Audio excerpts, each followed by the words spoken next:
Sounds good, Chris.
All right.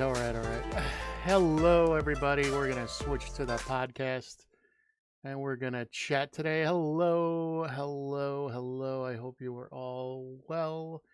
I know 2 streams in 1 week get, it's a little crazy, but things have been going on. Uh, Clearly. So we got another post from Twitch today on Twitter with another feature that they're adding in, and we're gonna read over that. And we got some more stuff going on too. So we're gonna kind of take a deep dive in. But before we go any further, I really want to touch on um, something that happened earlier, about 5 days ago. Actually, exactly 5 days ago. Zentreya from VShojo, obviously one of the more popular VTubers out there, did a test stream on Kick.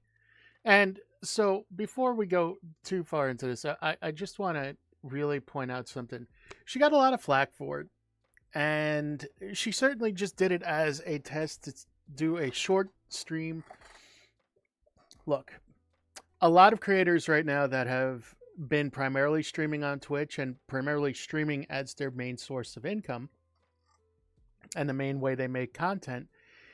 For a lot of people, this is a very scary time, as it should be, because again, being, Twitch has been kind of the cream of the crop as far as streaming services go for many years now. And it isn't really until now, I'm not going to go talk about the whole history of why this happened and why they're hurting for money and things like that. I do think that a lot of people do need to educate themselves a little bit more on what caused all of this, and we'll put out. I will edit down some of the content because I've been recording these and we're going to be uploading these. And I'm currently editing a lot of this so that I can post it where it needs to go. But there's a lot of factors that play into this, and just so that we're on the same page with this, I really want to just talk about some things. So there's been a lot of obvious controversy around Kick being a little bit more, a little bit less moderated than Twitch is, being viewed as being more permissive on certain things. Definitely, not having any bans on like gambling or things like that, which makes sense. It is owned by the same company by Stake.com, which is a what do they call it? It's a gambling website, a crypto gambling website. And it is a website. Now, while they maintain that they want it to be a separate entity, let's be honest, it's a corporation. They're in the business of making money and promoting themselves. And a good way to do that is to allow people over there to do the thing that's going to promote the gambling, and attracting large stars like XQC, who is somebody that does enjoy gambling, and being, of course, owned partially by Trainwrecks, who of course made a lot of his name by gambling. I mean, these are things that are going to come with the territory. But the other thing is one of their largest creators on the platform, which is of course in the form of Aiden Ross. Somebody who has said a lot of really negative things towards anybody in the LGBT community. It's basically just somebody that is not the most likable person, or I should say, doesn't really jive well with being somebody that would be considered a tolerant person at any stretch of the imagination. So yeah, that's one of the things that's going on, and that's why a lot of people are concerned about Kick. Now, while Kick's main payout 95-5 split seems really good, again, we don't have any measure about how sustainable that's actually going to be going forward. So while it is like definitely still the honeymoon period for that, I can certainly see why people would. There was certainly, as I've said before, I'm a member of the LGBTQ community, and as such, I don't really feel comfortable streaming on there. I know many of my viewers and such, and a lot of the charities I work with are also. So switching to Kick just wouldn't be an option for me, period. But I certainly don't. So okay, there's a thing about not agreeing with a company or how a company's run, and there's another thing entirely about cyberbullying somebody that just goes there to test out the waters. I don't condone that. I don't think that's a good thing. I think you should stop it. If people, content creators, streamers are all freaking out right now about what they're going to do because Twitch is clearly putting out bad policy after bad policy, and they're kind of throwing everything against the wall to see what sticks because they've put themselves in a bad position. And other companies have risen up to do things. Now, again, I will point out that well, before we get into that, let's take a step back here. Zentreya from VShojo did a small test stream on Kick on the 17th and got a tremendous amount of flack and harassment for doing that. And I would say, and bullying, and I would say that Zen clearly is somebody that has not ever had anything but the best intentions for her community and has done a lot to protect her community and keep things enjoyable and safe for people and has worked to do that. So is her moderation team. Ultimately, at the end of the day, she said she wouldn't be streaming on there again, but she did a test stream. And as somebody that does content creation, not although I don't do it for a living, I do it for really, there's a number of reasons I do this, and we'll talk about that afterwards. But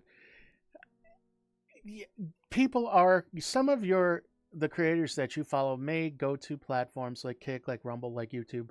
It's places that you may not be like, I don't want to go there, or things like that, or places that you may not agree with, like Kick or Rumble. I know both of them are kind of in the midst of some places. But if a creator that you follow is going over there to do a test stream, please don't give them grief over that. They're trying to figure out what they're going to do to be able to pay their bills going forward and to solidify, to make sure that their future and that their well-being is taken care of too financially. So before you go and start throwing stones, I just want to say once again, if somebody's going over there and you trust the creator and you know them, and you want to follow them, that's fine. If you don't want to follow them, that's fine too. It is, after all, up to you what you do. But don't bully them. Don't come out all high and muddy on them on something, because at the end of the day, this is a person that is trying to, basically make sure that they can pay their bills and still have a roof over their head at the end of the time and at the end of the day. So please just be a little bit compassionate about that. That being said, I do want to point out a few things about the new policies, the policies overall that have been going out on Twitch. And I promise this is probably well, no, I don't promise, because Twitch has had a really good track record over the last couple of weeks of putting out, like questionable policy after questionable policy. And clearly, these are all focused on trying to maintain generate as much capital as possible. The fact that these are coming out so fast and furious shows me that there is a level of panic that is going on at least the financial side, or the on the financial side of the company, where they're like, we need to really start producing or making money, or we're going to be no longer a service. Now, that being said, I will now I'm not going to flashbang y'all. There is a post, so we are going to be reading from the blog post on Twitch TV. It is not a severely long blog post today, so we're going to read this. It is introducing Hype Chat, a new way to stand out. Now, it is all in, this doesn't really give me the option to put this in dark mode, so I'm not going to flashbang you. We'll just read it. Okay. Live moves fast. Oh, very clever. Not really. Partners, you have a lot going on while you're streaming. A community filled with chatters who have something to say, and a chat experience that can at times move really fast. That's why we're introducing Hype Chat, a new and additional way for your viewers to stand out and reach you. You'll also earn a share of the revenue from each Hype Chat purchase. How generous. With Hype Chat, viewers will be able to send chat messages With amounts from $1 to $500, streamers can set the minimum up to $100, and those messages will get pinned to the top of the chat. The duration and character count and visual design of the pin will depend on how much the viewer spends. Higher value hype chats will stay at the top of chat longer and have a longer allowed character count, and have more standout designs. Hype chat will be available alongside existing monetization features like bits, subs, and gift subs. Partner only at launch. We think Hype Chat will work the best in channels that feature fast-moving chat. That's why at launch, it's available to partners only. We're working on a plan to roll it out more broadly. Let's just stop for there at a moment. We plan to move it out more broadly. It doesn't take anything for them to move it over to affiliates. They just want to see if it's actually going to be a successful feature or not. So that's one of the reasons they're doing that. So let's not say it's going to be, oh my God, it's going to be we need a plan because it's going to be difficult. No, it's not difficult to do. It's just literally adding in another admissible rank to use it. Anyway, another way to earn. Most viewers will purchase Hype Chat directly in their local currency. No bits required. Hype Chat's revenue split is 70-30 net of payments costs on the web. Streamers receive 70% and Twitch receives 30%. Of course it does. You can read more about how payments and fees work in our help page. Subs, gifts, bits, and other forms of support aren't changing. Hype Chat is a new additional way for streamers to earn revenue. Designed with safety in mind, with such a visible new feature at Chat's disposal, it's vital that we keep the safety of streamers and their communities in mind. Hype Chat at launch will be integrated with Twitch's existing safety features for chat, including viewers will not be able to send Hype Chat messages that contain banned words or phrases, including both site-wide by Twitch and at the channel level by streamers. Hype Chat messages from users who are timed out or banned will be immediately removed from the queue. Hype Chat messages are scanned by Automod, and viewers will not be able to complete their Hype Chats purchase if it's flagged by Automod. In addition to this, we're adding Hype Chat specific safety features. Streamers and mods will be able to unpin hype messages they deem harmful or unwelcomed. Streamers can set a minimum Hype Chat price up to $100 for their channel and adjust it whenever they'd like. Integrated with Twitch alerts. At launch, streamers will be able to set up Hype Chat alerts directly via alerts by Twitch. Does any of this sound familiar? It should. We've experimented with similar features in the past. Hype Chat was built with the consideration for the feedback we received in prior experiments. As always, we welcome your feedback on user voice. If this sounds familiar to you, it should. It's exactly YouTube's Super Chat. It's not because Twitch was doing anything new or unique. They literally just stole it from YouTube. So let's just call it what it is. They looked at what YouTube had and said, "Ha, let's add that in." And they did. So that's the feature. And of course, this goes along the lines of, well, if it's safe and whatever. Okay, here's the bottom line. Stream Elements, love ya, does not take a cut at all out of any donations you receive through Stream Elements. There is less of an incentive to use this Hype Chat feature because it's just not something I see as being anything that's going to add, except for maybe those who have the like 1,000+ viewers. And even at that, if I know that if I make a dono, I want my thing to be viewed, why would I give Twitch 70% of the money? I'd rather give to the streamer rather than just use Stream Elements and have that do a TTS that the streamer will definitely hear or see. This just seems like another, like, hey, we need money. Give us more money. Here's another way for you to give us more money. Now, I'm all for things to support the streamer, but really this is just Twitch trying to take control over another feature that is already available and make it less available. And it seems like yet another attempt to remove Stream Elements from their platform. That's the long and short of it. Nothing really tremendous here. This wasn't like a huge oh my god, this is going to be terrible thing.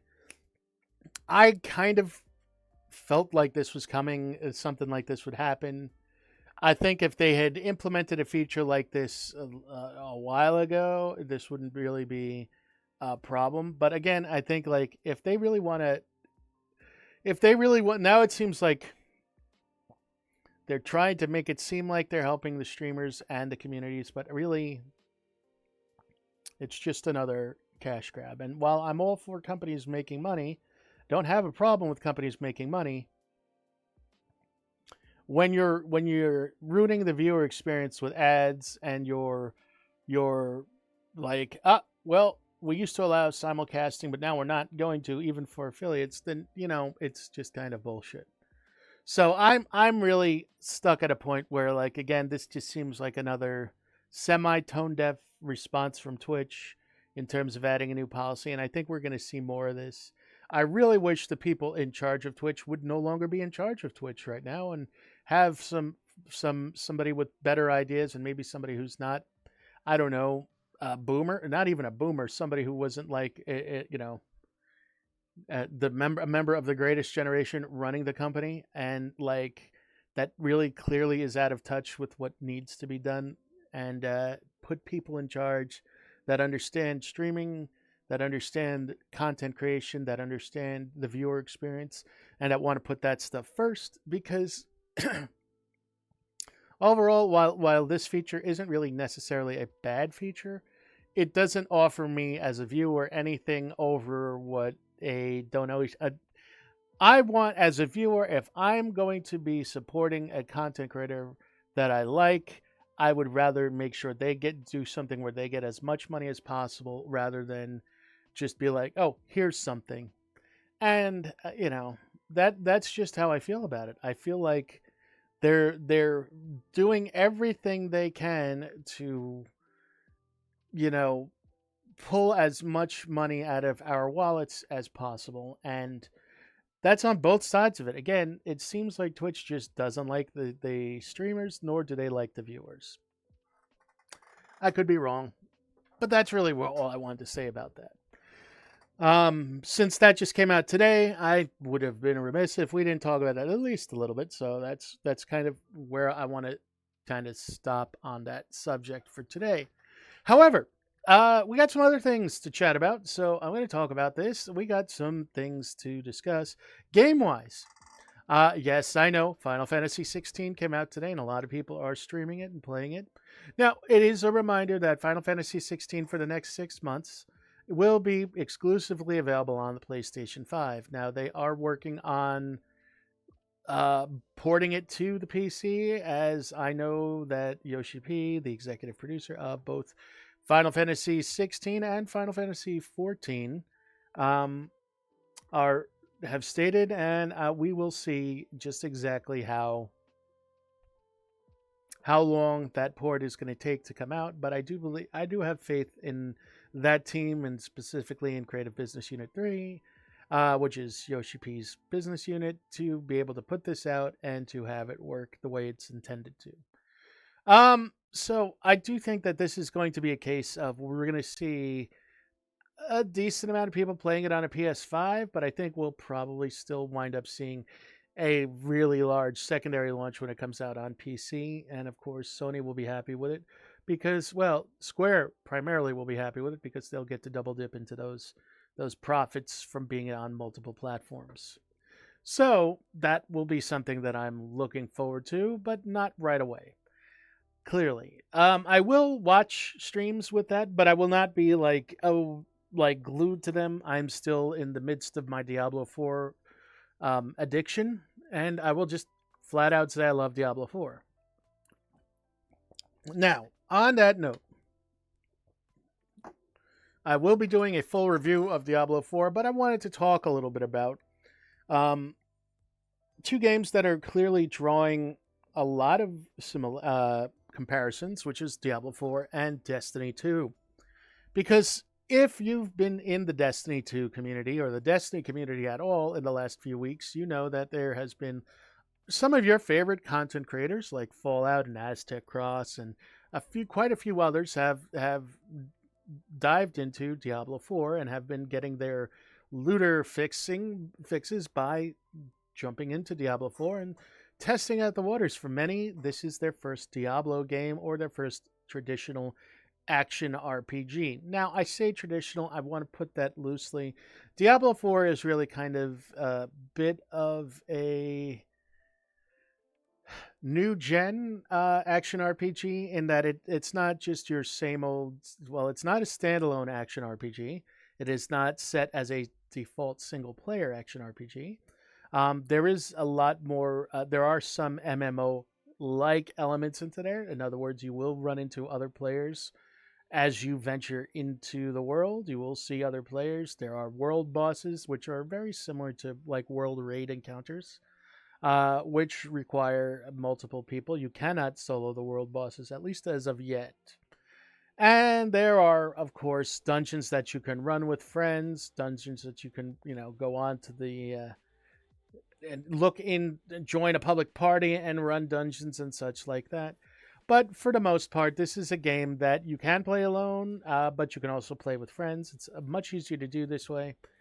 And yes, I really have to say, overall, the story for Diablo 4 was pretty concise. They actually did a good job telling a story that stayed coherent throughout the entirety of the 6 acts that were involved. There are some new systems. One which they clearly took from World of Warcraft, which was the Renown system, which is basically reputation. You're earning reputation in different regions, and as you max out your reputation in each area or your renown in each area, you get access to some bonus Paragon points. Paragon points being the access to like a talent tree that occurs after you reach level 50, which is the maximum, and beat the campaign. So that is just a brief overview of that. There are some things I really like about it, but there are a couple of things. First of all, they did nerf a lot of the stuff recently kind of into the ground. And now we're at the point where they're going to go back and now start buffing things to rebalance the game and to make things feel better. This is something that is not entirely unexpected with a new game. And now that we have the ability to run into the world all the way up to max level, obviously this was going to be something that should have been expected. I will say this. It is something that I'm not surprised by and I did expect, because having certain builds, seeing how they function at higher levels, of course, you're going to need to, now that we're in a pure environment where you're in the active environment, you want to see how things are going to work and what things need to be adjusted. So that's a natural part of that, especially for a game like this. One of the biggest thing that people from Diablo have been coming over for and saying is like, look, we actually get loot, we actually get to theorygraph, we actually get to build. And this is great. Understanding that that Destiny has had some issues. Primarily, Destiny is mostly suffering from technology issues, which means that they're running the game, and it has to do with a combination of the engine in the background and the servers, the way they're deployed and the way they're set up. And what I mean by that is that there are a lot of actual technical connection issues and things like that that are going on that cause the game to randomly crash and do other things like that, which is clearly not the best environment to play in. So this is something that happens and that has been going on for a while, and it's only seemed to have been kind of getting worse as time goes on. It's important to remember that originally Destiny was developed while Bungie was a subsidiary, while Bungie had a contract with Activision Blizzard. Now, Activision wanted Destiny to be a game that would be a series of sequels that would come out basically similar to how they released Call of Duty. So you would get Destiny, Destiny 2, Destiny 3, things like that. And the game wasn't designed to hold as much as the game has been holding. Destiny 2 is clearly close to 7 or 8 years old now. And 6 or 7 years old, or one of the two. And they have a lot of expansions under that. Of course, because of that, they can only hold so much in in the world, so that's why this whole issue of sunsetting came up, and I promise we're going somewhere with this. So where they would retire or put in the content vault certain campaigns, like the original Red War campaign, or the most of the campaign from, or most of the locations from uh, Forsaken, and things like that, where you're just kind of really running. You can't go back and really play those because they're locked in the content vault, and they do that so that they can still keep the servers up and running to the best that they can.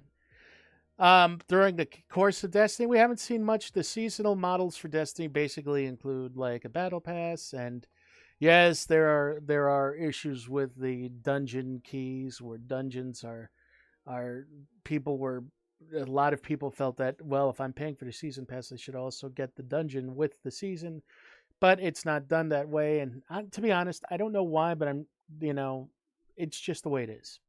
Mainly the problem that people have is that most seasons don't bring anything new. There's one event that you do, it's a seasonal event, and it gets old after a few weeks. So let's just call it what it is. Destiny is not really innovating in the way that they're doing things. It's a game that has been around on servers that is kind of outgrown its room, so to speak. So Destiny should be really have had, honestly, a sequel or a Destiny Unlimited or Destiny Infinite, where they just make it a full MMO and redo the engine, update the tech that's involved. But now we know that Marathon is coming out, and Marathon is something else that a lot of people, I'm sure, at Bungie are working on actively to try to get out. So we'll see what the future really holds for Destiny. But a lot of players came over to Diablo 4 because so Destiny at its heart is a looter shooter, which is essentially a 3D, or I should say, yes, a 3D action RPG. I mean, the whole goal is to get better gear, right, with better stats to improve your character so you can continue to move forward, which is where it shares the DNA with the action RPGs like Diablo that we've been playing for years now. So, what this means now that, I mean, Diablo is basically a 35-year-old game, okay, at this point. It came out in 97, and we're sitting here, 97, 25-year-old game. Oh, excuse me. But anyway, Diablo, the concept of this going on is that now people are coming over and they're trying out an action RPG, and a lot of them are really liking it and enjoying their time in it. Now, of course, we get the news of seasons, and this is kind of the big thing that I saw Cross mention, because again, this is his first Diablo game, and for a lot of people, this is their first action RPG. They said seasons, and you're going to have to re-roll a new character, and a lot of people were like, "Oh no, they're going to sunset. What happens to our other character? They get deleted?" No. Okay, so the way Diablo is set up and a lot of action and action RPGs in general are set up, is that they have seasons. Typically, they'll have like 4 seasons a year. So basically like 12-week seasons. 12, and usually a week off in between seasons just to kind of decompress, take a break, and then get ready for the next season, generate some hype, and work on builds. So the way the seasons work is that a season will come out. Now, of course, we're getting a battle pass because reasons. Blizzard wants money. But there's also a free battle pass, which is where you get the bulk of the actual items that make a difference. So let's just talk about for a moment what it means to be in a season. A season will reset and it will give everybody the reason we have the seasonal model set up the way we do in action RPGs is so that everybody has an even playing field. There is almost always a competition to see who's going to get through the content first. These are usually something called leaderboards, ladders. For Diablo 3, it was greater rifts. How high could you push? What's the highest you could push in solo, duo, 4-player? You would have different leaderboards, and you could get your name up there, and it would be able to mark it. For Diablo 2, which is more similar to where I think they want to push with this, it's a race to see who's going to get to 100 first. In this case, it might be a dual race to see, hey, who's going to get to 50 first and finish, get through the base so that they could get to the other, unlock the next world tier, or who's going to run and get to level 100 first. And that's the way that it's been done since Diablo 2, and Diablo 2 is still around and still pretty popular. Um, so yeah, I mean, there's this is how it's done. Usually, there's going to be some sort of seasonal cosmetic that you can earn by doing things. Maybe some things tied to the season. I'm not entirely sure how they're doing that. I'm just going on what has happened in the past for now.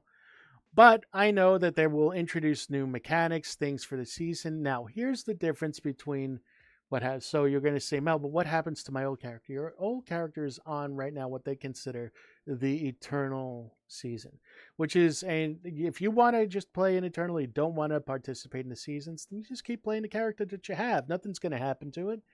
But what typically happens in a season is basically you'll be like, oh, I'm going to run this. I'm going to make this build, and I'm going to see how fast I can level. And then you go through it in adventure mode. Now, you don't have to replay the campaign. You will have to rediscover areas. That's what it looks like. But anything that you have in terms of what they've at least said is that all of your statues will be unlocked, the ones that you've, completed. And then I believe, I forget what the other thing is, but there will be some areas that you can go to start farming up your XP and make it a little bit easier. The idea with the season is that, again, you'll have time before to look at some builds and see what's going out. They'll let the seasonal information pretty much about 2 weeks before the season will go live. And that'll give people a chance to look at things, see, oh, look, they've changed some gear. They've added some gear. They've added some items. Things like this that will come out, and people will be able to then be like, oh, or they've added a new type of dungeon or a new event or things like that. So that's one of the things that's important.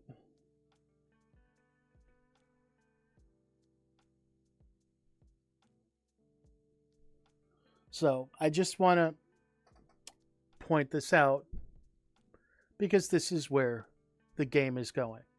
That's what they mean by seasons. It's not going to erase your character, and you're not going to have to regrind the statues, or I forget exactly what else the other thing is, but they're like or rediscover things on the map.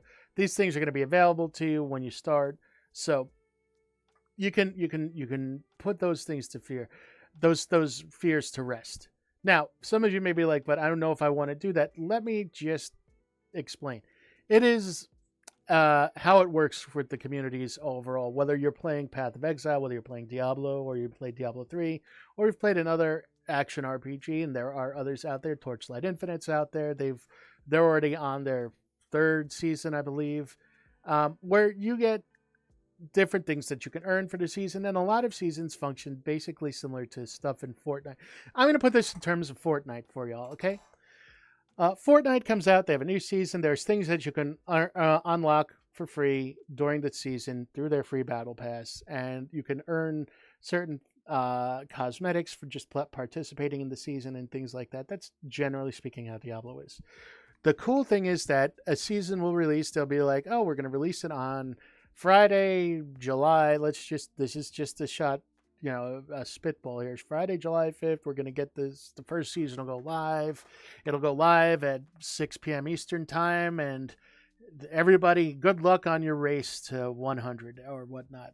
And people will then, like, the community will be excited. People will be making builds for the week or two before that.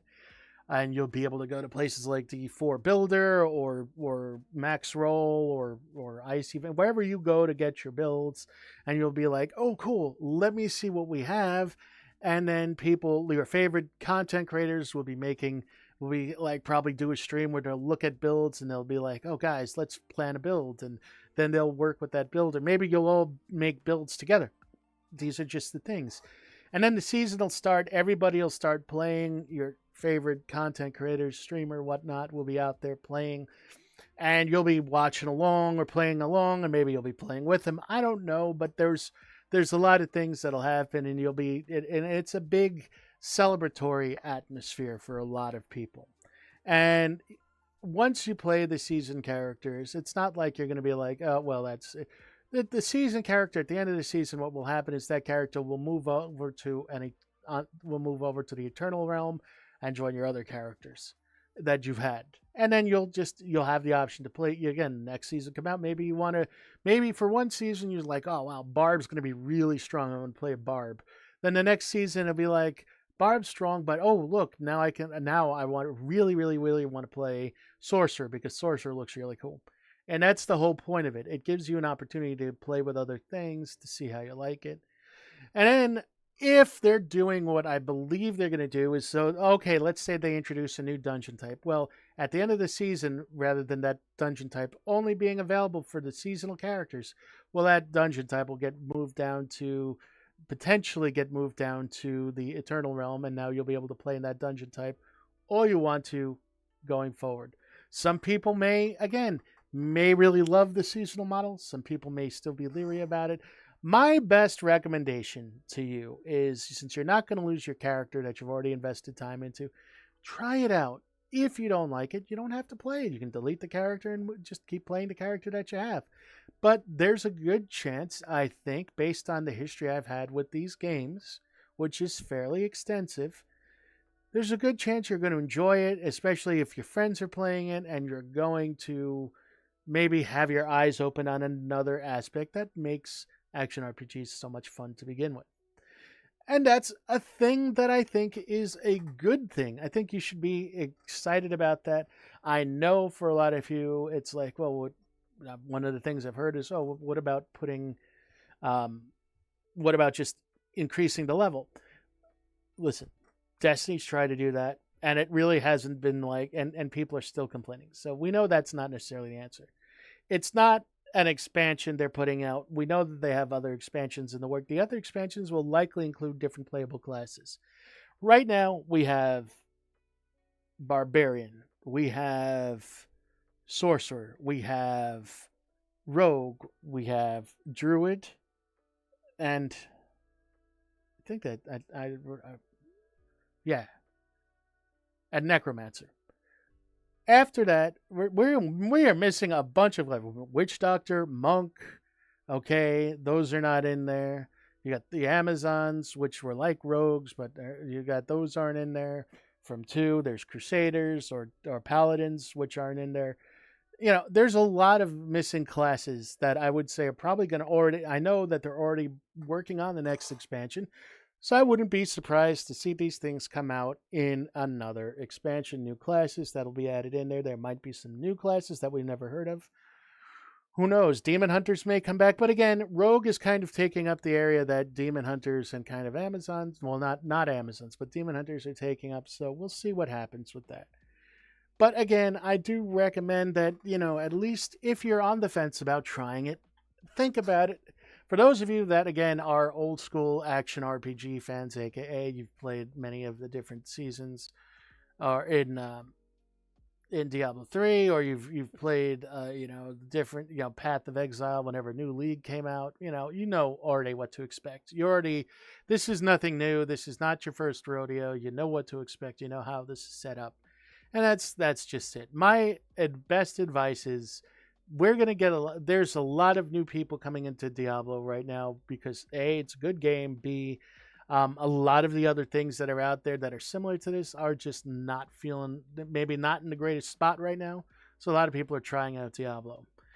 What do I really think going forward? I mean, look, we've got a lot of good games coming out. Okay. I would expect, for those of you that are playing Diablo 4 right now, probably the next game that's really going to catch your attention, if you're not a Final Fantasy fan, which, makes sense,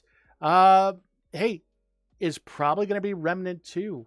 Remnant 2 comes out next month, almost a month from now.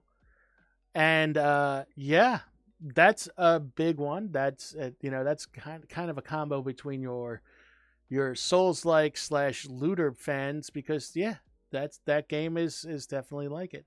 Souls likes are basically also share a DNA with Diablo because you will unlock weapons, you will add in stats, you'll gain levels, and then you'll make your builds and things like that. And there, for example, Elden Ring is probably the most like a Diablo that I have seen in years, and that's probably why they decided not to go with the Souls like that they were originally intending Diablo 4 to be similar to. Um, but I'll say this: like, there's a lot of good out there. There's a lot of good stuff coming out there, but I do think Remnant 2 is probably going to be as far as like the biggest competition for Diablo. I think that's like one of the ones that's going to be pretty big competition. Not, but that's going to draw a decent amount of the player base away for at least a while.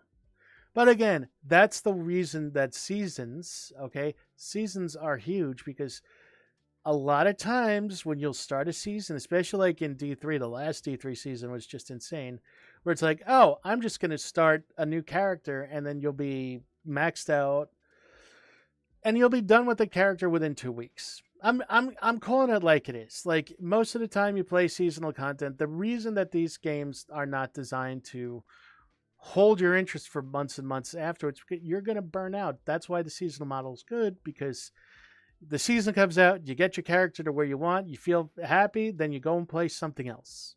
Prevents you from getting burnt out on the game. That's why I like seasonal or league content in action RPGs, especially when you were talking about like D3, again, D4 now, and Path, because now I get to go and take a break, and now I can go play other games that I have. Again, that's the same principle that Yoshi P adapted for Final Fantasy XIV. Patch drops within 2 weeks. I'm finished with all the content in the patch. Now I'm on to the next game. Take a break. But it's not a continuous grind. So that's important to remember. So when people are sitting there, you're going to see a lot of people that are complaining about this. And I'm sure you'll see videos up there talking about, oh no, they're going to, season, we're going to have to roll a new season. And I don't know what I'm going to, don't. The best thing I can say is, if you're an old school action RPG fan, leave a positive comment letting them know that it's not like the end of the world coming in, that like why we're excited about it, why we've been looking forward to seasons. I think the best one I saw was Riker put out a video today on his channel about why the seasonal model, why he likes it and what it actually is. Because a lot of people, there isn't a lot of, again, we are jumping into a new genre that feels very similar to a genre that you've already been playing. So it's clear that some people are going to be afraid of, oh no, wait, we're not going to be able to use our characters, and this will help people understand, rather than being like, noob. Because the more people understand about how it works, the more they'll be enticed to try it and see what's going on, and hopefully really decide to stay in the community. These action RPG communities are always better when there's a lot of people like trying to get places and there's competition. And I could say this, even though Diablo 3 was probably the weakest in the series, we don't mention the mobile game because that doesn't exist as far as I'm concerned. But yeah, even though Diablo 3 is probably the weakest in the series, some of the seasons they've put out have been real absolute bangers that have been a ton of fun to play, a ton of fun to get through, and always seem to draw a real large amount of people to whenever they would do a brand new season launch. Just to comment on that, Datmods, who is probably one of the bigger action RPG streamers on Twitch, plays a lot of Path. When a new league comes out, he'll drop. Primarily plays a lot of Lost Ark because it's like the perfect combination of MMO/action RPG for him, and it's like the game that he's been looking forward to the most. He's been playing it since it came out. But even that, when a new Diablo season came out, he would still jump in for a couple of days and play Diablo. So it's something just to keep in mind. Diablo, the whole point of the action RPG, the way they're set up, the way they are currently set up, is to keep it fresh by adding new content in the seasons, because they know you're going to play for a week or two, maybe 3 weeks, and then move on to something else. But they know that if you have a fun experience, you'll come back at the next season and you'll be looking forward to it. And that's how that's the way that they're designed to work. So, I mean, ultimately, that's the big thing. Now, I've seen a lot of people like just being like, "Oh, Destiny," and complaining about this. And again, this kind of is linked a lot of hand in hand. I'll say this again, like I said, Destiny is largely a victim of its own success.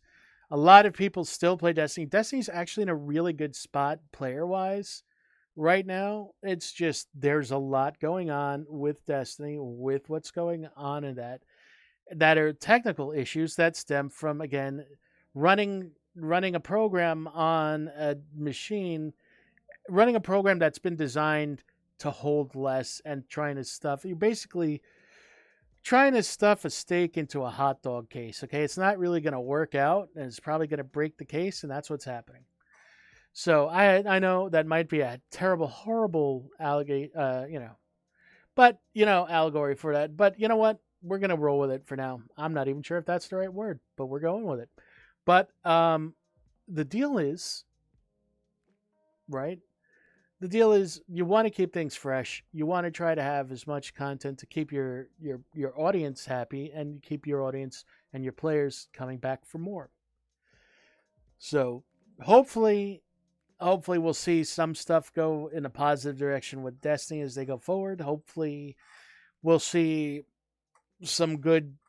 I know that there's a couple of good action RPGs coming out. I know for a fact that like Last Epoch, which is really slating to really kind of come from behind and overtake everybody, because it's doing a lot of things right. The devs are listening to the community very intently. The devs are action RPG fans themselves, so I do think that Last Epoch is potentially going to be one of the big heavy hitters coming out of the gate, and a lot of people have felt the same way about it. There's a diversity of builds out there for it. So once the game goes live, right, the game is live now. You can go and play. It's still in a beta form, but once the game has its official launch, we'll see how things actually go. I'm excited to see how they do with that game. Now, today, we got a little bit of a treat. Today, we're going to play a game. Some of you may remember my favorite horror game is They Are Here, Alien Abduction Horror. Well, yesterday, they dropped a prologue chapter. So they've added in another playable mission. I'm going to say mission. Another playable chapter of the game. This is actually a prologue to the demo. So I thought we would take a look at that. I was going to play it yesterday because I've been excited to play this. But I figured, what the hell, let's play it on stream. I know everybody enjoys when the streamer shits themselves. We're live on stream, so let's do it. So I want to get that set up. Because I do think that this is probably... See, there was a game that came out called The Grey Hill Incident, which I was kind of excited about, but it ended up looking absolutely horrendous. It was a buggy piece of crap when it came out, and I just was utterly disappointed. So, like, within the window, I returned it. So I was like, yeah, no, we're just gonna wait for the one I want to come out. And yeah, so that's kind of like why I'm excited about this one. So let's get this set up.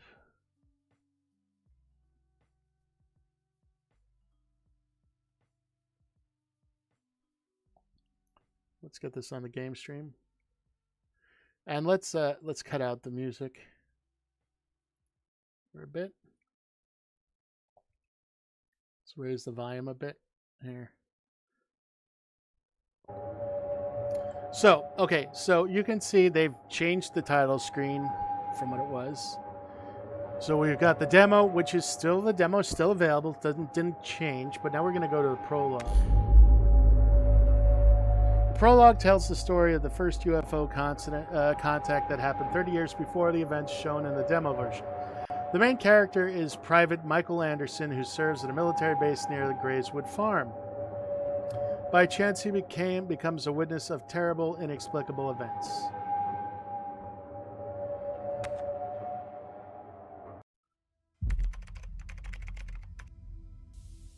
Delta, this is Alpha.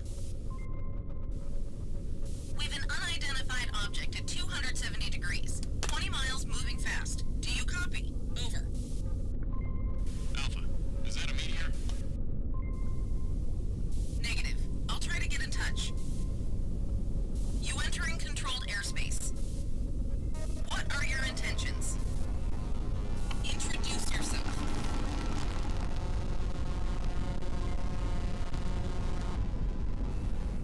No answer. Switching to heat control. Pushing down.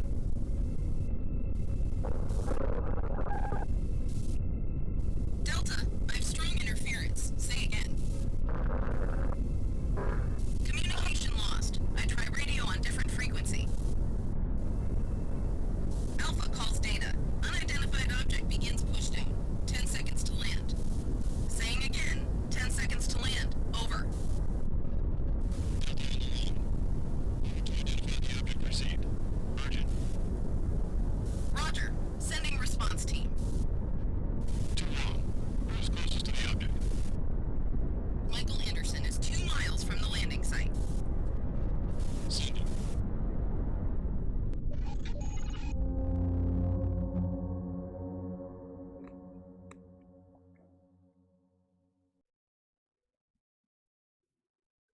All right, here we go.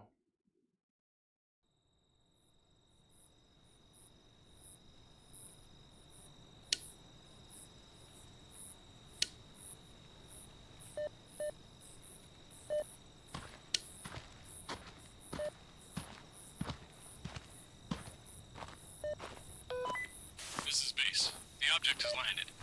Your task is to identify the object without contact. Omega team will arrive in 1 minute. We'll conduct surveillance from the air. Drive with care. Report when you arrive. I read you 5 by 5, sir. Out.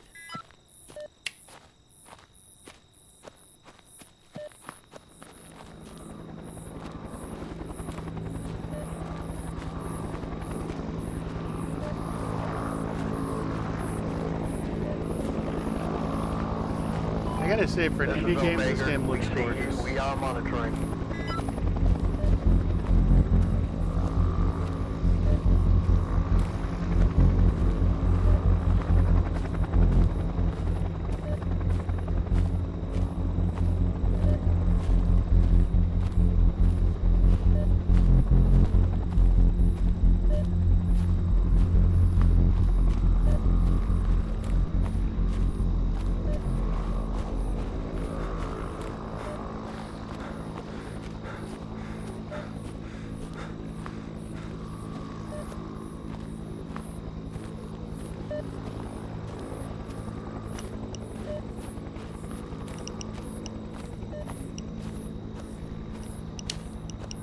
Omega, this is Michael Anderson.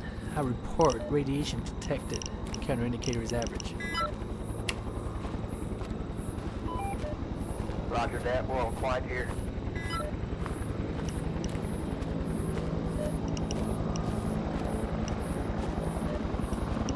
This is Omega. I'm reporting. We see blue light. Strangely, the devices are a little naughty. Compass and all the instruments are not correct. Data is static. Continue the operation. Over.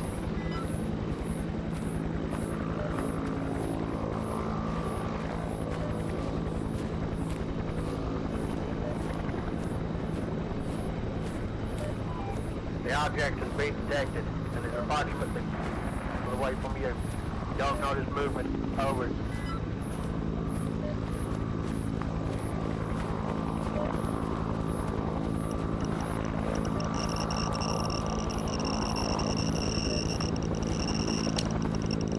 Omega, what the hell is going on with your devices? Radiation levels rising. Over. It got worse.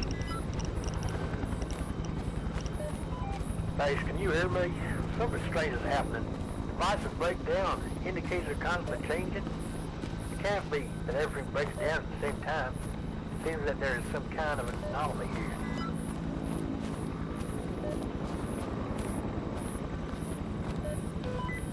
This is the Welcome, base. Bradley. Me too. Omega, stay Thank away you for from the the follow. object. Observe the object from a distance. Okay.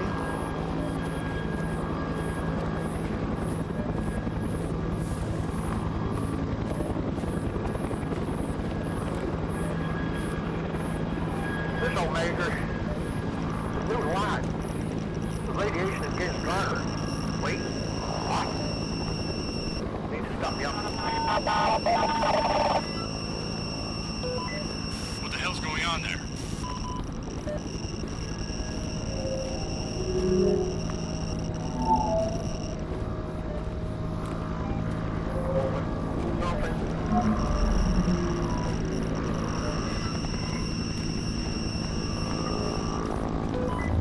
Omega, fly away.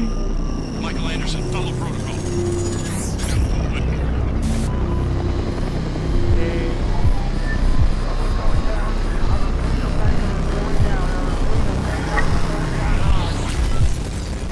Oh shit. Fuck. Fuck. What the hell is going on?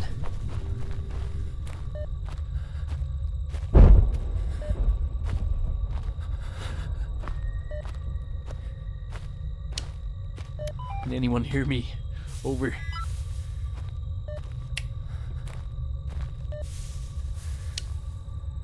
Can anyone answer? Damn it.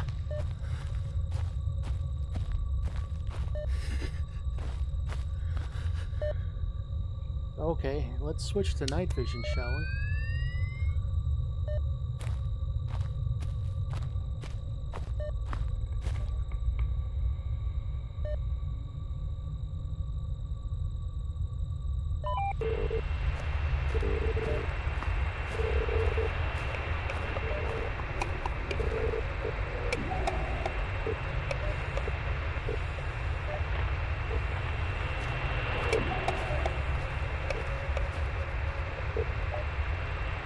Okay, that's not creepy at all.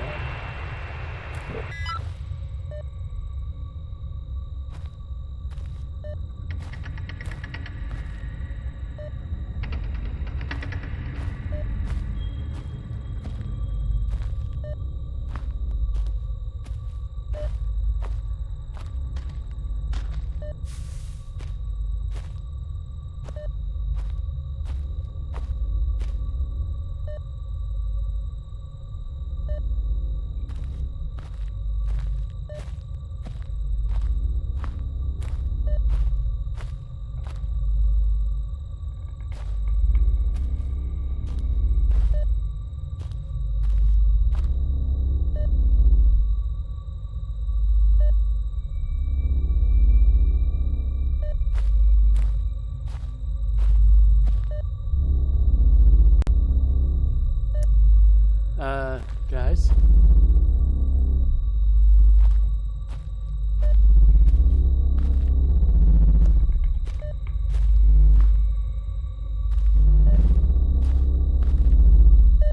Oh boy.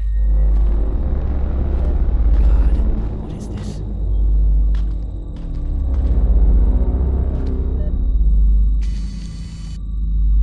Unbelievable. Fuck.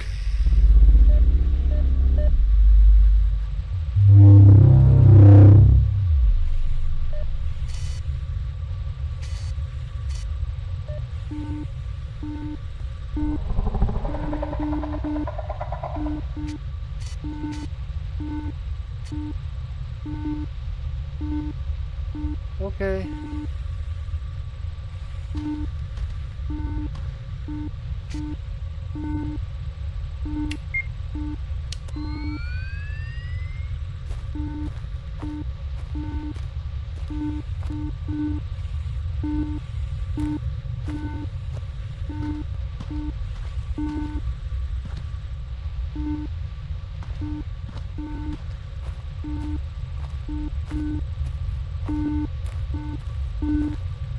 Well, they created an atmosphere.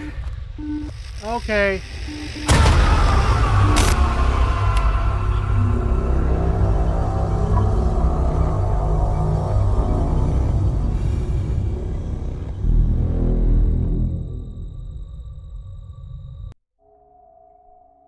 In a full game, you will learn how the events of the prologue are related to the Grayswood Farm and the story of Taylor Fox. Add the game to your wish list so you don't miss a discounted release.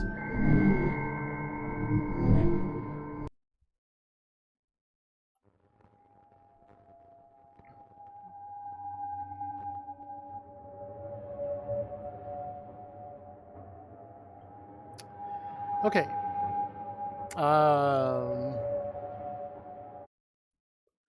Yeah. So, about that, I'm still looking forward to this game, by the way. This one really does.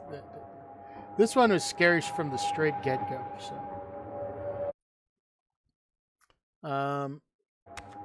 yeah, I will definitely be. Let's just say I will definitely be purchasing that when that comes out. That's a good scare. They get a lot of things right.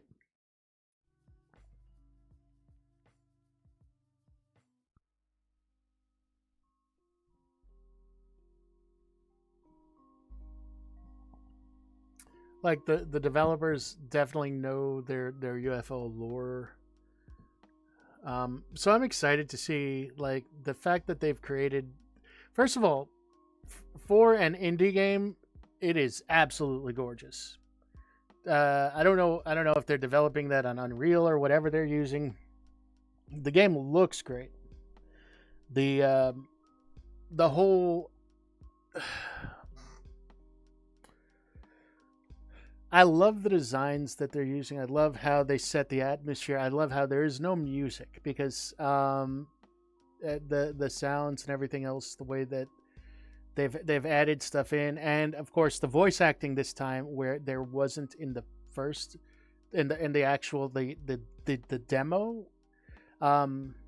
It feels really good. I mean, and it is generally tense. It makes you feel. I'm in love with this game. I can't wait till it comes out. In its full version because again, I think it's a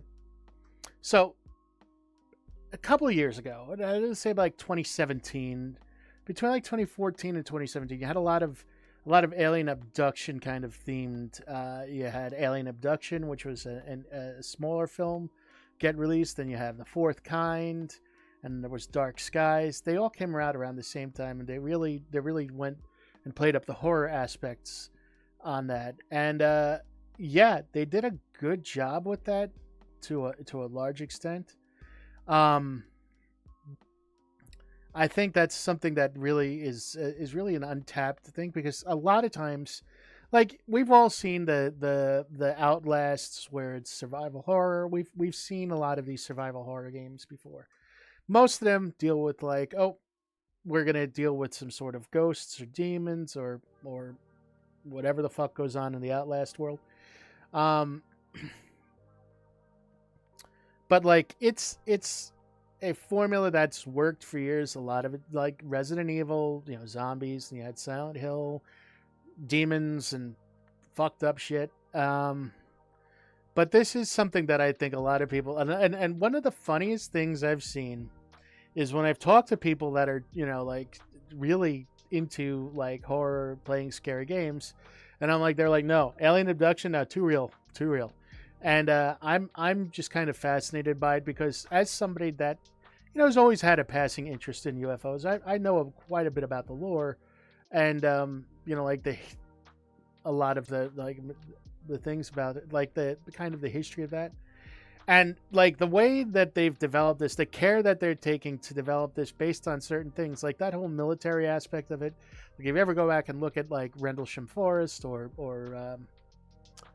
some of the scary kind of the more concerning encounters that military have had with this, there's a lot of that they've captured in here, that they've really kind of placed in here, that shows that they're taking good care to craft a truly a game that is got some basis in at least the lore of what's going on. Whether you believe it or not, that's entirely different. The main thing is they're doing a pretty good job what they got here, and I'm pretty happy with what I've seen so far. Which is why it's still one of the games that I'm looking forward to the most. As again, like I said, it's one of those that I'm just really excited to see. As you can see, listen, I'll tell you right now, like going through that, there's a part where we were like, oh, after the helicopter gets destroyed, there's a part of me that just was like, okay, if we stop here, this will be good. But yeah, damn, that's the whole thing is also the way it plays in the headset. Okay, so when when you see the ship, you hear something happen behind you too. So, yeah, I'm really excited to see where this goes and how they're gonna build an entire narrative on top of this. Because right now, like if you're a fan of Signs, like yeah, this also has like the first demo and the cornfields and things. Yeah, it definitely has that feeling to it. So yeah, there's a lot going for it, and it's. Again, I think for me, the details so far in the first two, the attention to detail, and it's the small things that they have. Okay, so that clicking sound that is the sound that the aliens make. Once I hear that, I know that we're getting close to like, oh well, we're gonna get a jump scare. Now, I don't know if they're gonna really. My main thing with this is they've created the atmosphere, which I like. So both of the demos so far, the atmosphere is very creepy to begin with. So it's not relying purely on the jump scares. The jump scares are there kind of almost like a tension break. You know, it's like, okay, now we know it. It's gone. It's gone. You can breathe now. You've had that bit of okay and jump, and now you're like, okay. So I'm fine with how they have the jump scares because it's usually just been one. Although the first demo had a couple of moments where there was like legitimately okay, like all right, but it's not ever been like until the very last moment of it they've had that. So I don't know if they're gonna keep that last moment in there or that's just like a demo kind of like prologue thing where then we're gonna get more like not of that in the full release. So we'll see what happens. I am excited by the prospect that it's not a first-person shooter. So, again, and why I can say that with like relative confidence here is that again we are a military. We were in a deuce and a half there, and we were military, and we did not have our gun out. We had a Geiger counter and our radio. So that makes me feel like this is going to be something where we're going to be relying on stealth potentially, and there's the investigation portion. I know that goes into the whole reason that they call the news media there to the farm in the demo, which these are all linked. So I'm going to imagine that this is going to be something that's going to be a little bit more than that. I'm excited to see how this plays out, and I think it's going to be one of those games that will ultimately has the. If the rest of the game if this is an indication of what the rest of the game is going to be, I don't care if it's necessarily a shorter game where it's maybe designed to be played in like the length of a movie where it's like maybe 90 minutes to 2 hours, or if it's a little bit longer. I just want to see how they do with this. I would be excited if they did something like episodic where like, okay, maybe the first part of the game is like and again, I don't have any indication, but like even if they made it like where it's playable in like inside of 2 hours, like you can play it instead of a night, but then they released another chapter down the line where it's a different story and you're a different character and you're exploring that, but they're all kind of linked up into this. That would be a fantastic model too. This way it would continue to grow, but I don't know how they're planning on doing it. I'm excited. And it's one of the legitimately scariest games that I have played because it makes me, when I'm sitting there and I'm like, oh, I don't know if I want to move forward. Yeah, we could be done here and I would be fine. But yeah, it's one of those that definitely gets you. So, that being said, everybody, it is that time. We are going to go ahead and I am going to drop you all off with my friend, Mittens Kittens, who is currently grinding out the Diablo. Mittens is a great friend. Fantastic person, wonderful streamer, and pretty much getting into the whole Diablo screen. So I would highly recommend you go over and join me in saying hello. Thank you so much for joining me today, and I will see you all tomorrow or Saturday.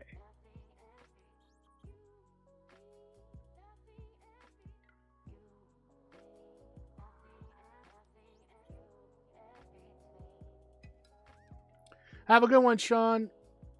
It's good seeing you.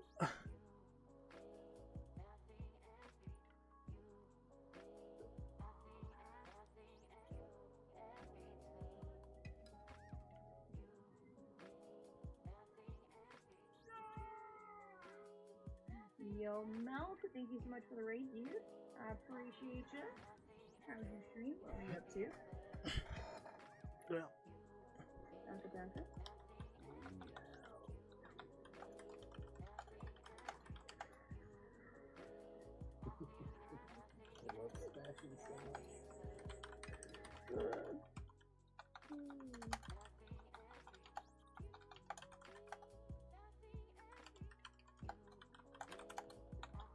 There's a lot of mainstream stuff. Yeah. I don't checked know, I out the like to find new updated. stuff a lot.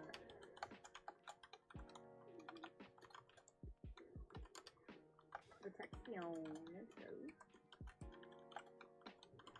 6 days of playtime isn't that much.